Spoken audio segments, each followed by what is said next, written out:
My name is Eddie Grandmeyer, and I'm a Project Pedagogical Officer at European SchoolNet, and it is my great pleasure to be your host this evening.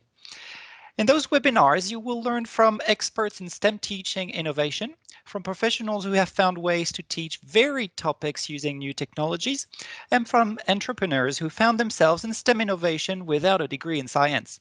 They will share their experience, and they will enlighten us about the skills and careers of tomorrow. But before I introduce our speakers for the evening, please let me go over a few housekeeping rules. My colleagues, Brosio and Eleni, are available in the chat to help you with any technical support you may need. So please don't hesitate to reach out to them if you have needs for any assistance. They are also sharing a link to a signatures list for this event. So I would kindly ask that you take a short moment to fill it, as it is an important formality for us to be able to organize future events. In addition, only by filling this form will you be able to get a certificate of attendance for this webinar. And to finish, we will be taking questions for our speakers in writing, and we will try to answer as many of them as possible by the end of each presentation. So please, if you have any question, do ask them in the chat, and we will translate them for the speakers later on. Now that the housekeeping rules are done, let me introduce our first speaker. So our first speaker tonight is Roman Carson. He is a co-founder and educational researcher at DARTEF. DARTEF develops special software that allows teachers to easily connect school mathematics to real-life situations and helps shape students into future creators and innovators. Aimed for students from 12 to 16 years old, DARTEF software can help students understand how mathematics knowledge is used in the work of STEM professionals.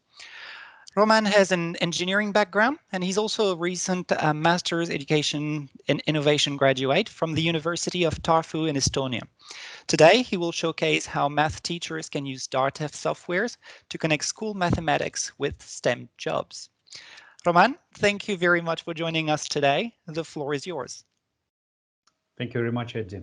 Thank you very much. And I'm really glad and honored to be with all of you here. I'm really thrilled to share what we have done and what we are doing. And of course, I will be glad to answer as many questions as possible.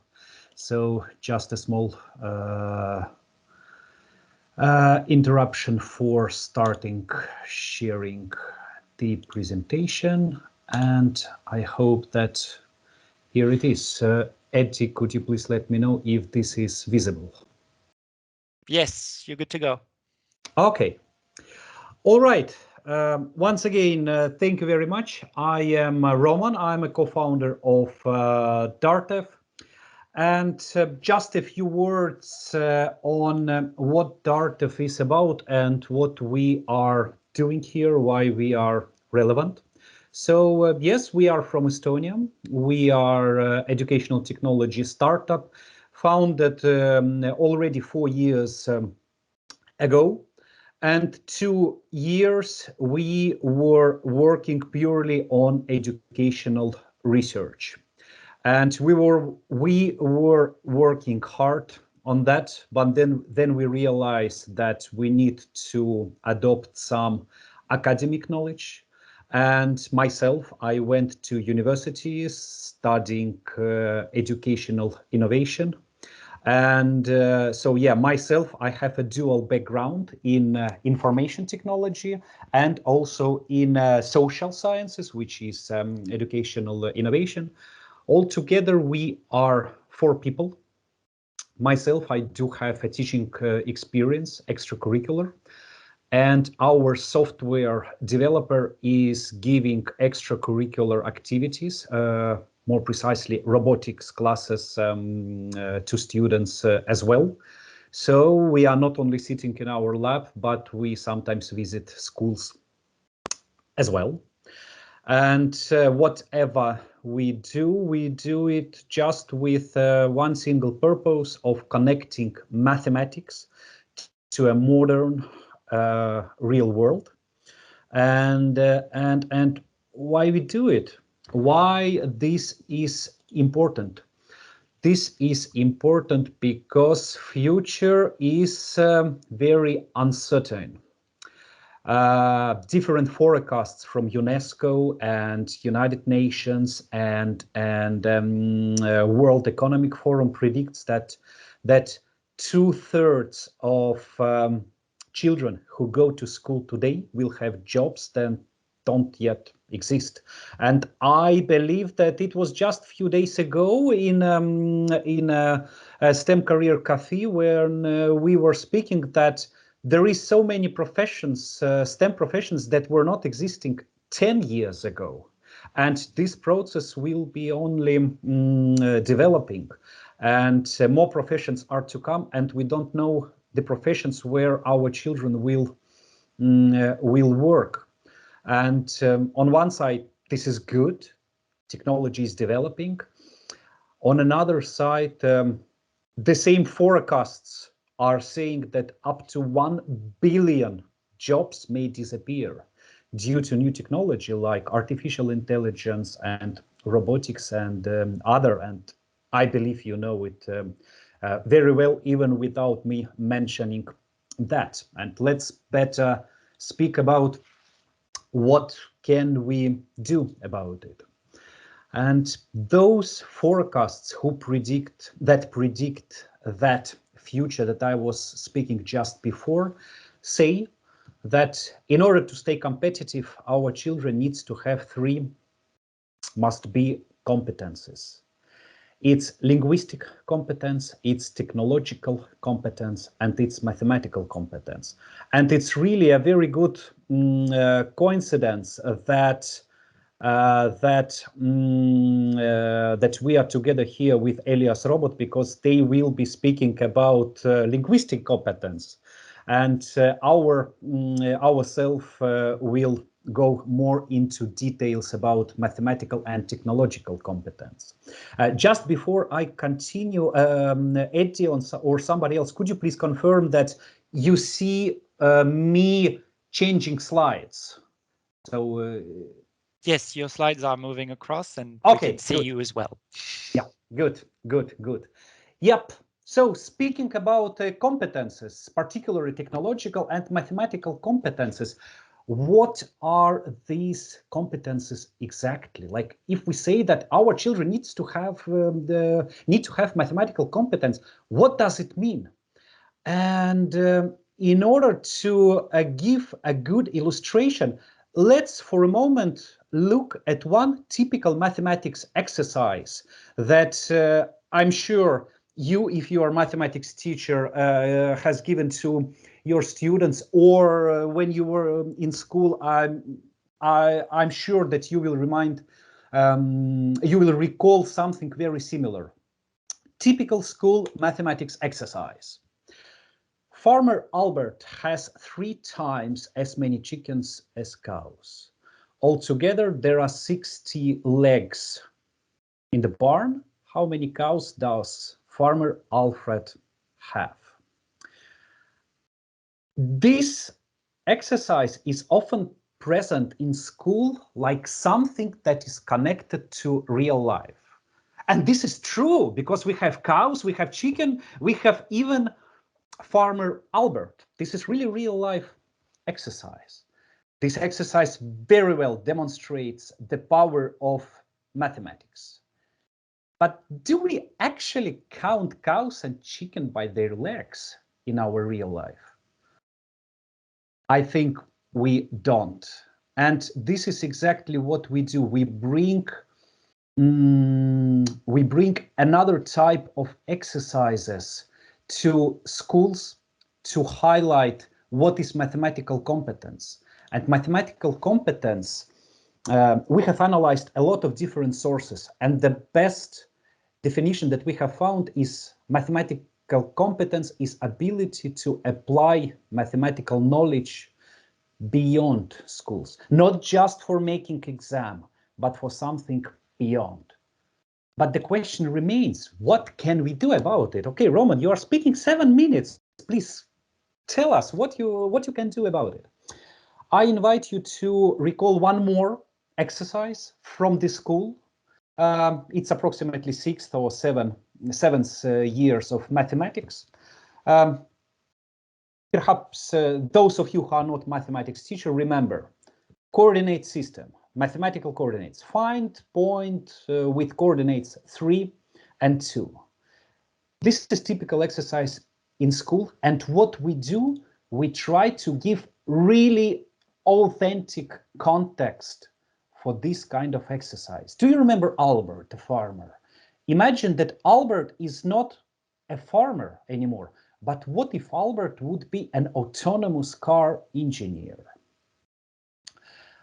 I want to present you one exercise that is right now being tested together with different other exercises in Estonian schools. We have a pilot there. I will speak a few words about it. And what we have here on a screen. So this is a map of one Estonian city, and here is a school. This is a school. And this is a road from school. And we ask children whether they can propose a mathematical method to drive a car. Let's check if this functionality is working. Yeah, to drive this way out of school with an autonomous car. And what we teach children, we will see in a video if this is working well. So I believe the video is coming. So yeah, first of all, we show children how to see mathematics around them in a everyday situation. So to give a usual situation, a mathematical language. And then what children do, we teach them how to make mathematical model of something. In this case, it's autonomous car. Maybe I need to erase what I have. Yeah, what I have drawn. And what children then do, they model a movement of autonomous car with the knowledge that they received in a school. And this is seventh year in Estonian school, the topic, and this is what they do. So this is a typical exercise in a school, and we try to keep typical exercises as they are, but we give them a an authentic context. This is one example, and let me show you one more example. So what if Albert would be a biotechnology engineer? And before I will show you what DARTEF does about it, here is a screenshot of one business newspaper from a UK. And what it says that in the future, a lot of medical operations will be done by robots, by surgical robots. And we wondered if we can bring this context to some typical exercises that children do in mathematics. And right now I will quickly demonstrate how it goes. So there is a kind of medical operation that requires this syringe to make an injection just in the center of a knee. So this is a leg and this is a knee. And how we presented it, this exercise in a school, we presented it with the help of trigonometry. So if you are not a mathematics teacher, then perhaps you remember that trigonometry is about sinus and cosinus and all this kind of stuff. And we show students how they can use their knowledge about trigonometry, about trigonometrical functions, to model a work of a simple surgical robot. And how does it look like? So we first show students where is trigonometry in anatomical representation of a human body, and what role can it play for making operation. So we see that student is making some activities about trigonometry, and then he or she is able to check how trigonometry is making for building a model of a surgical robot. And those examples that I showed, it's not all, of course. We have a lot of, well, maybe not a lot, but we are developing new, but altogether we are covering very different mathematical topics in a different context. We connect mathematics, of course, with engineering, with biotechnology, with sports, culture, entertainment, and other different contexts. And if I would try to sum it up, we try to give authentic context to typical math exercises to show how mathematics is used in a work of real STEM professionals, but we are not trying to invent totally new exercises. I mean that we are keeping our exercises aligned with the traditional curriculum, so that when we present it, then mathematics teachers usually see see what kind of exercises are this. So it's not really very difficult to explain how those are related with exercises that they do anyway. And we call it career microguidance because using of our software is quite simple. Demonstrations can be done. It depends on teacher. I know that some teachers are using it in a class to show it quickly, like in 2 or 3 minutes. At the same time, other teachers are giving these exercises as a homework. And we really want to give a small, to give a variety of small software pieces that would help mathematics teacher to show how mathematics is, how every topic in mathematics, this is like our ultimate goal. Whatever topic in mathematics teacher and students have, we want to give a context for that, an example for that. And as I said, we are not only sitting in our lab. Actually, we have done a first pilot in local schools in Estonia. It was running from March to April this year. Altogether, there was 166 students from 7 schools, and we have observed quite serious increase of student interest and curiosity because they have never seen mathematics like that, at least majority of them. And what was very surprising for us is that teachers told us that actually their time for lesson preparation even decreased. Hopefully because we have very detailed worksheets for teacher. And totally unexpected outcome for us was that students started debate in a class whether this or that solution is optimal, and they started to propose their own solution, and teachers told us that they were very positively surprised because they don't see it very often that students are really debating. And just some quotes from teachers and students, what they said after this pilot. I especially liked the first one because we are talking about career guidance, and some students said that I felt myself like a professional, really making experiments. I was really seeing something real with my own eyes. And teachers said that some of them told us that they rethought the way what mathematics is about, and we are really very happy for that. So what's next? What's next? And right now, currently, we are running a big pilot. So Spring Pilot, it was just for one grade. It was seventh year, according to Estonian system, it's students 14 years old and just one mathematical topic. And now we have a dozen of mathematical topics for sixth and seventh and eighth and ninth years or grades.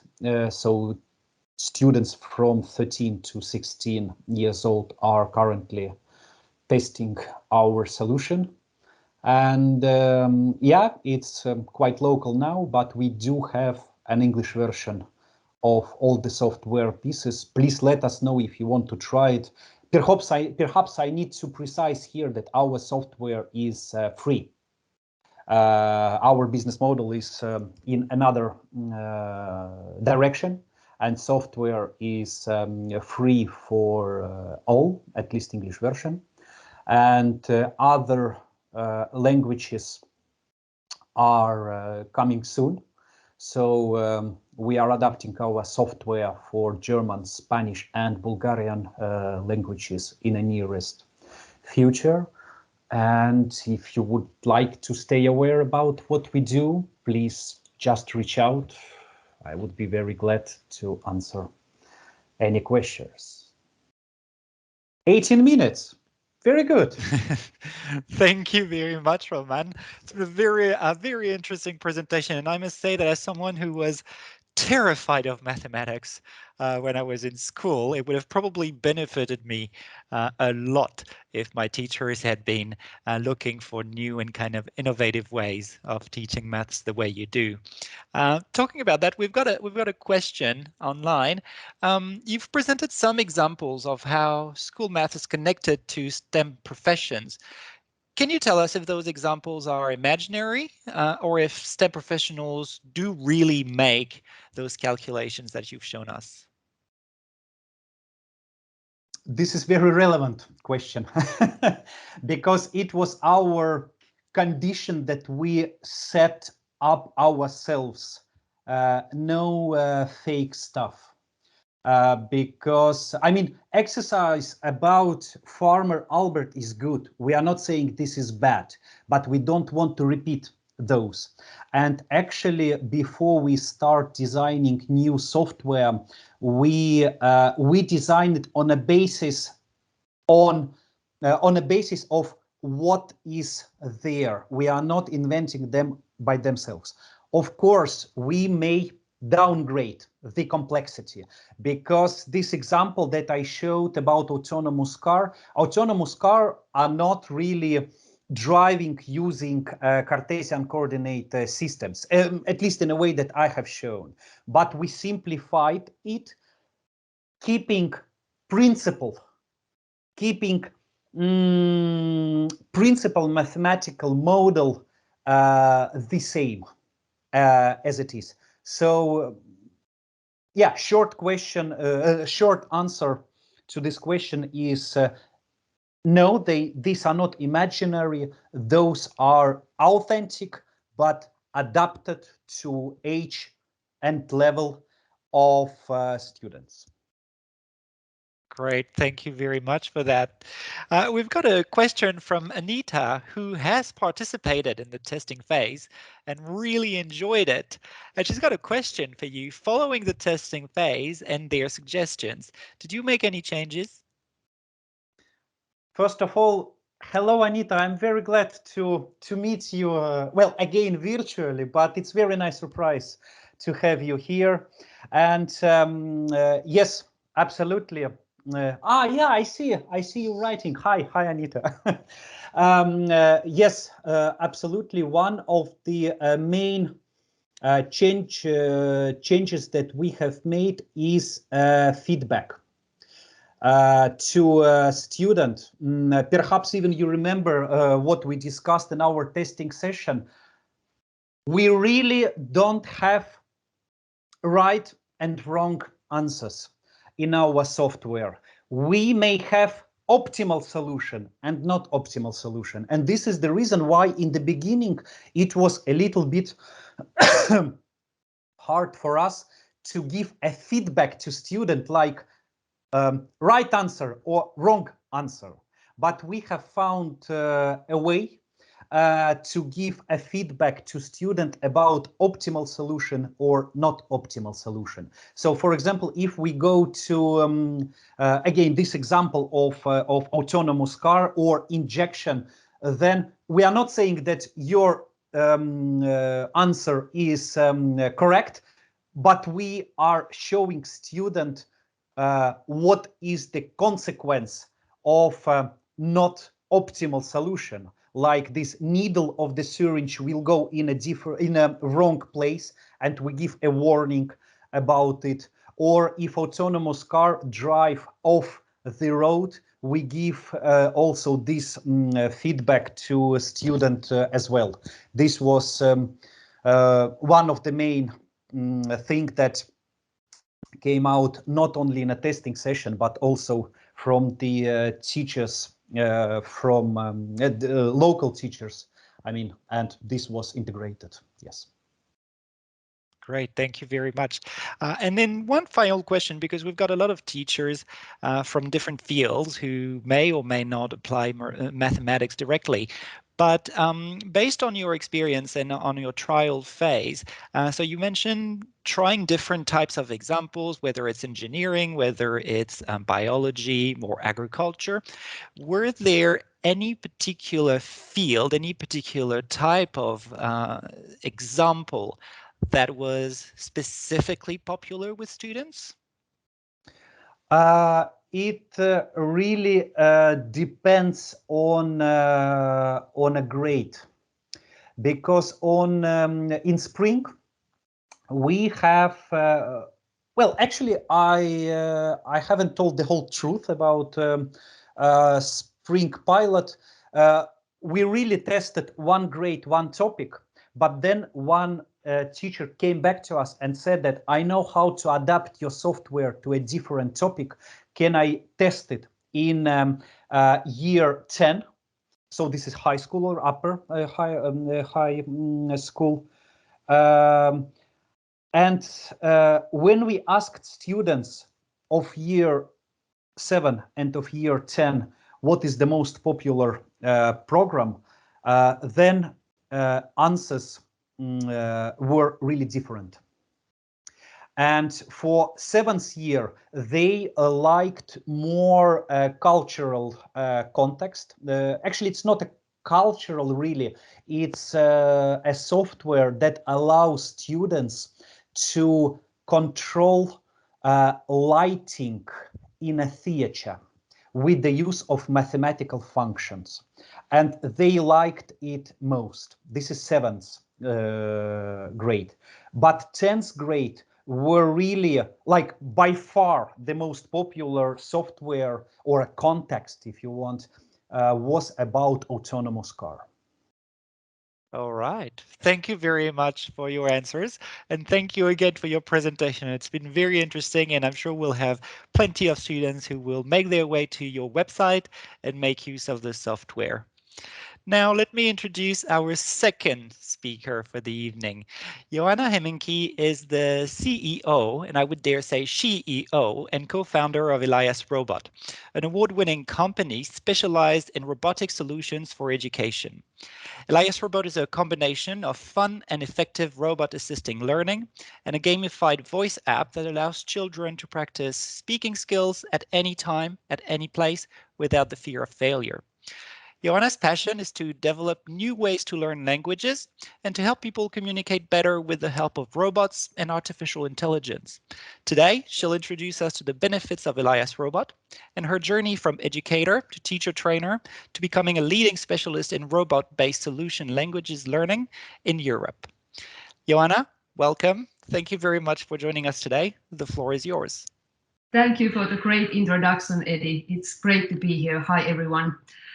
Today we will tell you how we ended up to develop a language learning robot called Elias.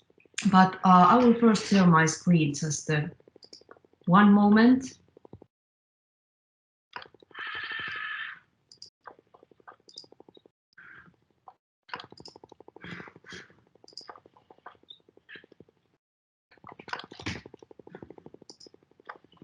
Okay. Yes, we are a teacher-founded company from Finland, and we develop conversational and voice-based solutions for educational use. And here with me is Elias Robot, a language learning solution that makes language learning fun and easy. Elias combines Finnish pedagogy with the latest technology that enables students to learn languages by speaking. We are global partners with Robot Lab, SoftBank Robotics, and Uptech Robotics, the largest humanoid robot manufacturers and retailers in the world. And here is the founder team. At the moment, there are 6 other team members, but we are the founders. Like Eddie told, I have a background as a teacher. I have been working over 15 years as a Finnish teacher here in Finland, from primary schools to adult institutes, many kind of schools. Also, I have been training teachers in digital skills and education technology. So my background is very strongly in education. And here is my co-founder, Carol. Yes, hi. So I also have a background in teaching and English linguistics. I did my master's in phonetics, and I was studying specifically language acquisition. And then I was an English teacher in France for 2 years. And then I made a switch to software development, which is how I ended up working with Elias. Thanks, Carol. And how me and Carol ended up from language teachers to technology field. From my side, I had the possibility to explore humanoid robots in my previous workplace at City of Helsinki. We were looking for solutions to support adult students' language learning at workplaces. So totally or bit different things we are doing at the moment. Many adult students found it very difficult to learn Finnish language, and they hadn't enough possibilities to practice language outside the classroom. And I got a crazy idea to try robots as talking buddies. Nobody believed in that, and they thought that I was just playing with the robots when I should have worked and tested their language skills. Yeah, I did some small experiments with the robot using learning pictures, pictograms, and robots object recognition, and students loved it. We got very good feedback from them. I also combined what we done with some language learning theories and methods. One was community language learning model, and the method where robot was used as a talking dictionary in the classroom, and the results were good. We noticed that there was a lot of joy in the classroom. People were laughing more, and also it seemed that it was a bit more easy to ask help from the robot instead of human teacher, because with robot they didn't have to be afraid of making mistakes. That's a short story how the idea of Elias Robot was born. However, even I understand a bit about technical things and robots. I'm not a programmer, I'm not a developer, and I was not able to develop anything further without developer then. And luckily I met Carol. Carol, would you like to tell how you ended up to the technology field? What happened? Yes, while I was teaching English back in France, at the same time I was learning a few different skills on the side, and I sort of got hooked on web development specifically. So I kept working on that. I was doing some online courses and doing some side projects for myself. And shortly after that, I moved to Finland, and I found out that there was this company doing an application of language learning and robots, and they were looking for a developer. So it was a perfect match, and of course I contacted Johanna, and that's how I ended up joining the company. So since then I've been working on the application, working a lot on the teacher's interface, developing it, and creating new features, fixing bugs, and doing all the things that developers do. So yeah, that's how I ended up here. Thanks, Carol. Yes, the idea of Elias Robot was born in the real classroom environment. The only way to learn how to speak is to speak. And when I was working as a teacher, I noticed it was quite time-consuming and difficult to arrange speaking activities in the classroom and make lessons interactive. There are a lot of language learning apps, and most of them are for learning words and grammar, but there are not enough apps or not much apps for learning speaking skills. And now during COVID-19 pandemic, it has been even more challenging. It's difficult to learn communication skills online. Elias Robot helps to learn speaking skills by speaking. And with Elias Robot, students don't have to be afraid of making mistakes. Learning is fun and learning results are better. As a teacher, you can't clone yourself, but with Elias Robot, you can clone your expertise and share that expertise with your students and also with other teachers. Let me go back. Elias Robot has a device-independent API, and it means that it can be used with several different voice-enabled devices. So it's just not just a robot, but also you can use the application with smartphones, tablets, or laptops. Elias provides personalized language coaching and instant feedback and enables learning anywhere and anytime at school or at home.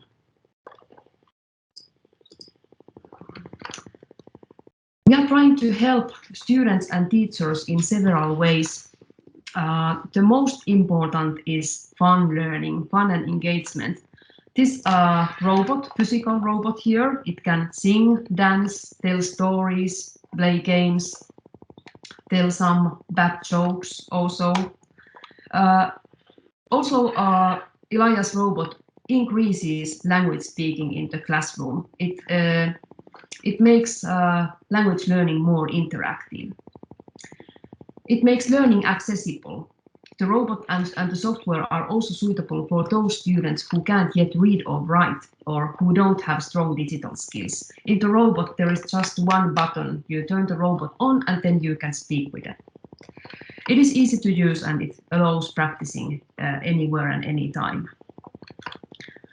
Like I already told, Elias reduces the fear of making mistakes. And you know that emotions have a very strong impact on learning. If you have too much stress or anxiety, that can make learning difficult. Elias can use emotion recognition to recognize some basic facial expressions like if you are happy or if you are bored or sad. And it can suggest some relaxing or entertaining exercises according to the student's mood. Also, we want to help teachers by providing them easy and fast way for creating interactive lessons. We have a lesson editor that is easy to use. Teachers can make different kind of exercises, quiz exercises, vocabulary exercises, add some videos or learning pictures, and what is most important, dialogues, so you can have a conversation with the robot, and without any programming skills. Of course, we have also pre-made content, mostly for English, that is compatible with Cambridge English requirements. There is pre-A1, A1, A2 levels, and also for 7 other languages: Finnish, Swedish, French, Spanish, Italian, Chinese, maybe also something else. I don't remember all of them. Also, we want to make it possible for teachers to support, guide and monitor their students and make pedagogical decisions based on learning data, so they can follow their students' progress and, for example, how their pronunciation is improving and how many words or phrases students have learned and how much time they use for speaking activities. Here is some feedback from one of our teachers. There was a boy in the class who had not said a single word during previous English lessons. Now it is him who wants to be the first to talk to Elias Robot. And this is not the only feedback, similar feedback we have received. Elias can help especially shy students who don't get enough speaking practice in the classroom. I want to show you one video. The second grader's small group is rehearsing English with Elias Robot and teacher Nina. Elias Robot is a first of his kind, combining robotics and AI in learning languages. He never gets tired of pronouncing the same things. Eliashan opettaa siis kieliä. Elias osaa puhua 7 kieltä. Eli kaikkia niitä kieliä, mitä myös Tampereella on kielitarjonnassa. Eli Tampereella voi opiskella ekaluokkalaisesta lähtien 7 eri kieltä.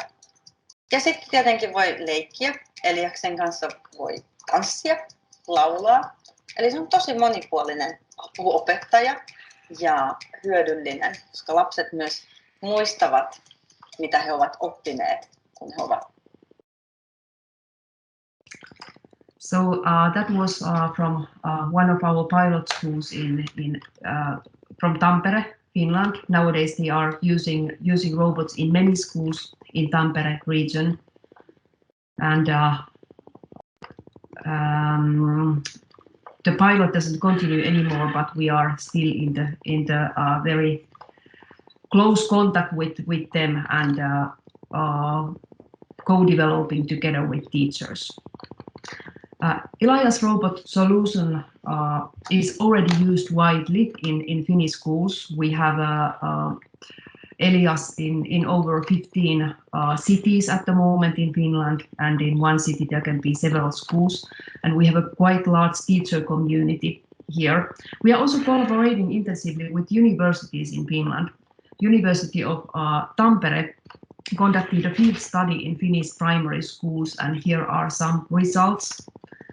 According to that field study, Elias Robot increased the motivation to learn, made the learning atmosphere relaxed and focused, made children encourage each other, and increased foreign language speaking in the classroom.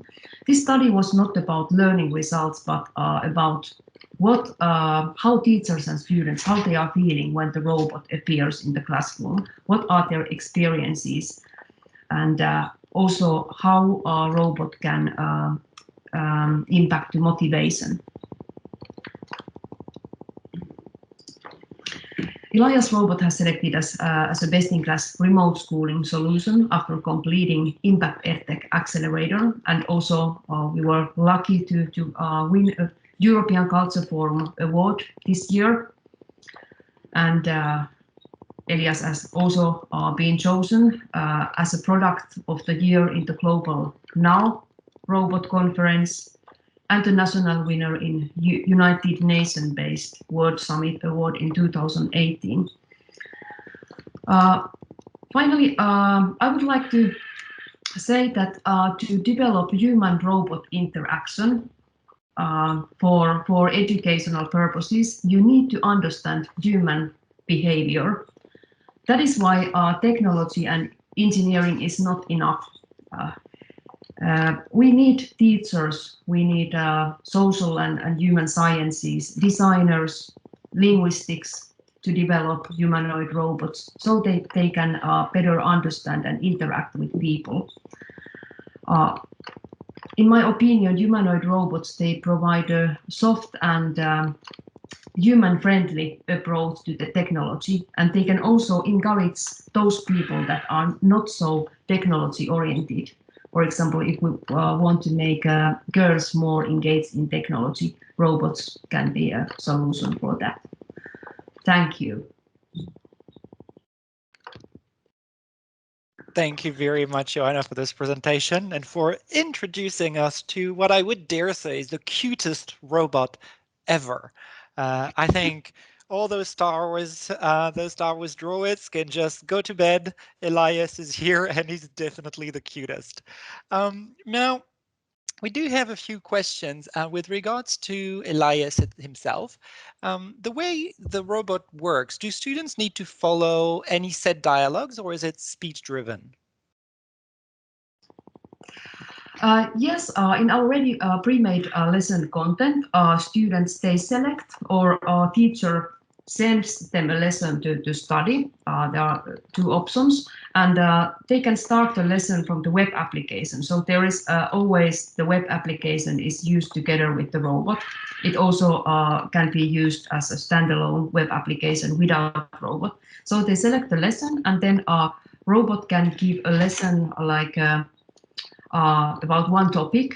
For example, if you want to learn how to buy ice cream, you can learn vocabulary and what to say when you want to buy ice cream. And then there is a free form chat mode where it's a kind of chatting with Alexa or Siri kind of chatbot. So two options. Great, thank you. And can teachers create their own content or their own lessons? Or is it in the future of Elias Robot? No, it's already now, yes, and that's very important feature. That helps to localize because schools and countries are different and curriculums are different. So it's very important that teachers, educators can create their own content. We have a lesson editor. Teachers can create conversations. They can add some vocabulary exercises. They can add videos from YouTube, learning pictures, quiz exercises, so they can combine different kind of elements and make an interactive lesson that is right away possible to use with the robot. Brilliant. And so I guess the following question comes next is it's very much focused on linguistics right now and learning languages.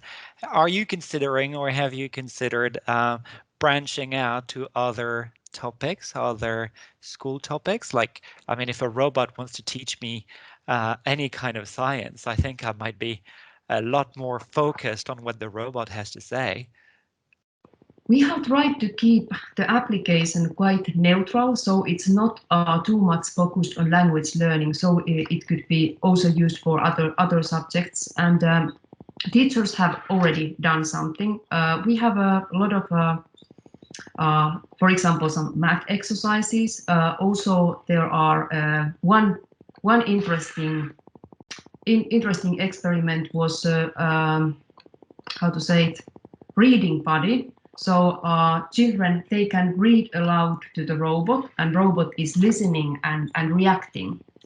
And also it's possible for teachers to put some text like a short story to the robot, add some movements, animations, sound effects, and the robot will tell the story. And after that, will ask some questions from the students. So that is, I think it's very interesting and something we want to develop in the future. One thing we want to develop is how Elias could help in learning communication skills. For example, how to say no to the school bullies or like talking with difficult things that it's difficult to talk with other people. So Elias could help in improving social skills also. All right, cool. Actually, it sparked interest from Georgia, who's asking whether or not Elias could be used as a negotiator in case of student conflicts. Very interesting idea. Yeah, maybe. Yeah, I mean, fundamentally, if it's yeah, going in the communication. Yeah, I think it could be robot could be a neutral, like and diplomatic. Yeah, in that role. Very interesting. I think it might help adults too. Maybe we'll solve global conflicts with Elias in the future. Wim from Belgium has a question. Can you give a small demonstration? Can we hear Elias talk to us? Of course. Yeah. Just wait a moment. I'm checking that it's online.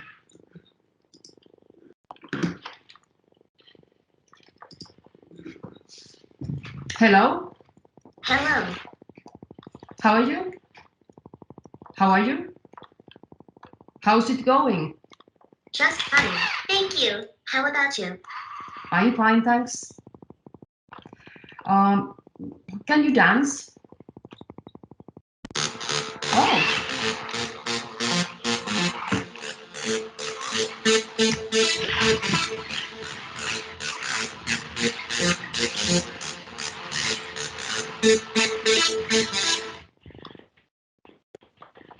And a very good thanks. It was dancer great. too. Yeah. I remember him being very, very popular on the Graham Norton show where he did Gangnam Style, if I remember correctly. And I think it amused a lot of people back then. I know it amused me. Yeah. It was the same robot model. That was not our project, but of course Elias can also dance Gangnam Style and some other dances as well. Well, then Yes. I think Elias will be used for language and a lot of other things as well. Let me just see now if do we have other questions from the audience? Any other interesting points to be raised for any of our presenters tonight? No, I think people are being a little bit shy. Well, oh, there we go. Someone's telling that everyone should have one of those at least once per year and per class. I think it's going to make. I think if you have Elias in your school, then you can become a very, very popular teacher indeed. Well, thank you very much for the three of you for your excellent presentations tonight. And thank you to everyone who has attended this webinar. It's been my privilege to present our three speakers and finding out more about how to get students excited about STEM careers, how to get mathematics, robots, and language into the classroom in new and inventive ways. Next week, we'll have on Thursday the 18th, two new innovators from the STEM Alliance program, Nodeblock and Kotokan. And we will be presenting, again, new ways to get students excited about their STEM careers in the future. My colleagues will be sharing the link to the registration form if you want to attend next week's webinar. In the meantime, thank you very, very much to the three of you for speaking with us tonight. And thank you to all the people who have attended the webinar. It's been a real pleasure to have you and to find out about your exciting ideas. We look forward to seeing you again soon. Thank you very much from the Team AVUN, and we look forward to seeing you again. Have a great evening, everyone.